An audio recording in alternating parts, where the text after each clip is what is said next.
Existe uma pergunta que raramente é feita nos grandes meios de comunicação: por que o Brasil, um dos países mais ricos do planeta em recursos naturais, com o maior PIB da América Latina, o maior reservatório de água doce do mundo, o pré-sal, a Amazônia e uma das maiores reservas de minérios estratégicos, tem uma moeda que vale menos de 20 centavos de dólar? Por que um país tão rico tem uma população que luta para pagar as contas?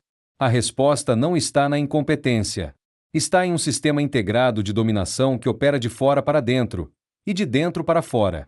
Hoje vamos mostrar esse sistema em sua totalidade.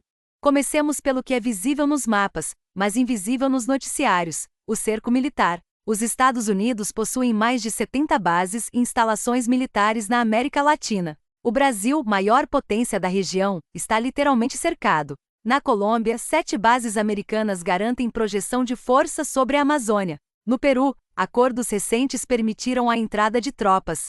Na Guiana e no Suriname, onde foram descobertas vastas reservas de petróleo, o Comando Sul dos Estados Unidos intensificou exercícios militares. Na Argentina, o presidente Javier Milei solicitou a entrada do país como parceiro global da OTAN. Esse aparato não existe para combater o narcotráfico. Ele existe para garantir o controle das rotas de recursos naturais e atuar como força de dissuasão contra qualquer tentativa de integração soberana sul-americana que ouse desafiar a hegemonia do dólar.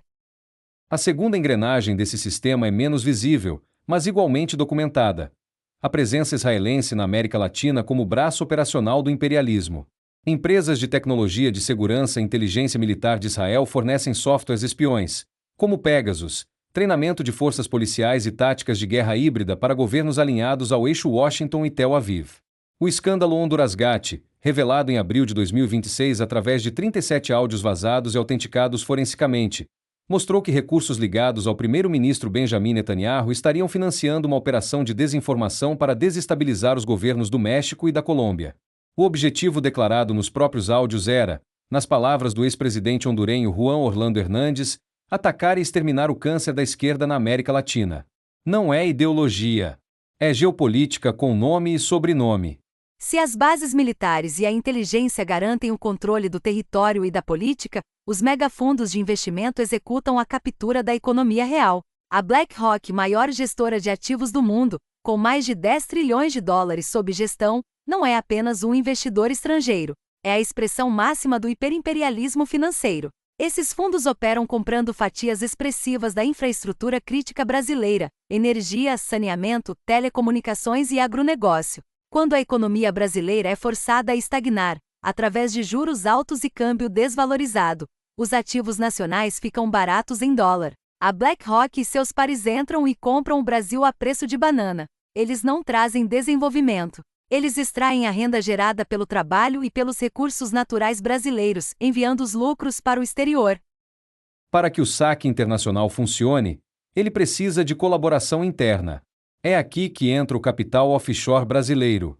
O Brasil possui uma elite financeira que ganha dinheiro apostando contra o próprio país. Estima-se que o capital brasileiro alocado em paraísos fiscais seja de 4 a 5 vezes maior do que as próprias reservas internacionais do Banco Central.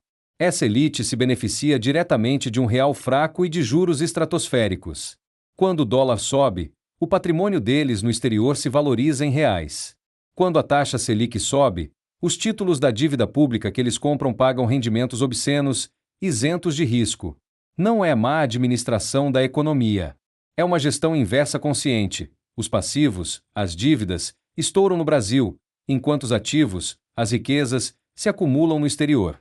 No centro dessa máquina de transferência de riqueza está o Banco Central do Brasil. O Banco Central não atua como gestor fiduciário da riqueza do povo brasileiro, seu verdadeiro cliente constitucional. Ele atua como fiador dos interesses do capital financeiro global e da elite offshore local. O mecanismo é preciso. O Banco Central permite que o câmbio escorregue, desvalorizando o real de forma artificial, já que os fundamentos econômicos e comerciais do país são sólidos. Essa desvalorização encarece os produtos importados, gerando inflação. Para combater essa inflação que ele mesmo ajudou a criar, o Banco Central eleva a taxa Selic a níveis extorsivos. Apenas em 2025, o Brasil gastou cerca de R$ 1 trilhão no pagamento de juros da dívida pública. Esse dinheiro sai da saúde, da educação e da infraestrutura para ir direto para o bolso dos cientistas. O economista Paulo Nogueira Batista Júnior, ex-diretor executivo do Fundo Monetário Internacional pelo Brasil e ex-vice-presidente do novo Banco de Desenvolvimento dos BRICS, descreve o Brasil como estando sob risco existencial. Em suas palavras, carta branca para derrubar Cuba, para abalar o México, para abalar a Nicarágua, para abalar o Panamá, para abalar a Venezuela. O Brasil está na lista. Com o real artificialmente barato e os juros altos, a bolsa de valores despenca. O investidor estrangeiro traz poucos dólares, compra muitos reais e adquire empresas brasileiras por frações do seu valor real.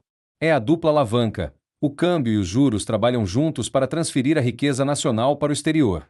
Enquanto isso, a polarização fabricada entre direita e esquerda mantém o povo distraído, brigando entre si, sem enxergar quem opera as alavancas. A comparação com a China é reveladora. Ambos os países utilizam o mesmo tripé macroeconômico: câmbio flutuante, metas de inflação e superávit fiscal.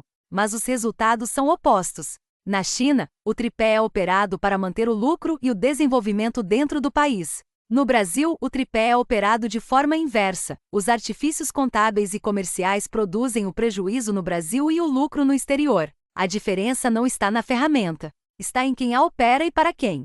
O Brasil exporta em dólar, mas converte a receita em reais desvalorizados. A China exporta e mantém o valor. Essa simetria não é acidente. É estratégia. O diagnóstico holístico exige uma solução estrutural. A proposta do câmbio neutro, desenvolvida pelo economista Luiz Carlos Bresser Pereira, é o instrumento central da soberania econômica brasileira.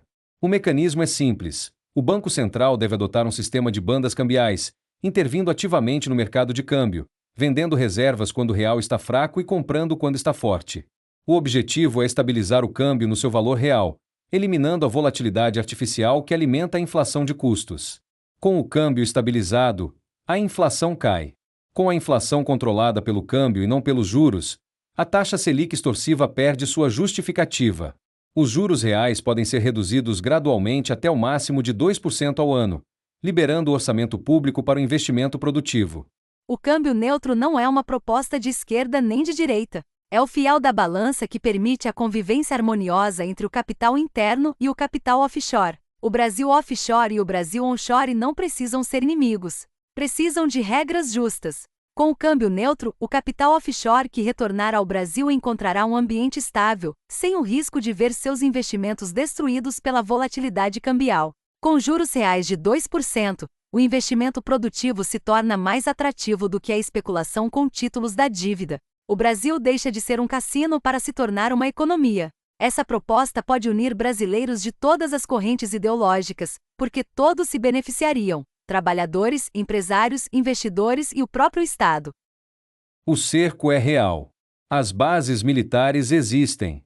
Os áudios do Hondurasgate foram autenticados.